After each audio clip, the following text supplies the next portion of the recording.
Parang sinabi dito ni Vincent Acero Astrolabio mga boss, na bukas ako na ang magsusuot sa WBC belt na yan. Hindi nga po nakaimik dyan si Junto Nakatani mga boss, sabay na pailing na lang. Kaya bukas na ng gabi mga boss, magkakaalaman na kung kaya ba talaga iligpit ng ating pambato itong dating 3 Division World Champion and current WBC Bantamweight Champion Junto Nakatani. So abangan natin yan bukas mga boss. Naalala nga po natin ang paghaharap noon ni Charlie Edwards at Janariel Cuadro Alas Casimero, kung saan nga po mga boss ay ganito na ganito rin ang mga banat nitong si Charlie Edwards sa ating pambato na si Janariel Cuadro Alas Casimero. Tinuturo nga po nitong si Charlie Edwards ang belt na suot-suot ni Cuadro Alas Casimero at gusto raw po nitong si Charlie Edwards. Kaso mga boss, pagdating nga po sa kanilang salpukan ay iniligpit lamang itong si Charlie Edwards ni Cuadro Alas Casimero. Samantala eto naman, Cuadro Alas, it's my boy,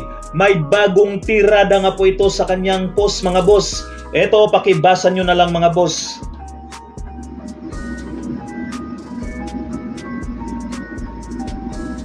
Ayos na ba mga boss? Tapos na. So yan nga po yung bagong banat nitong si Cuadro Alas, it's my boy.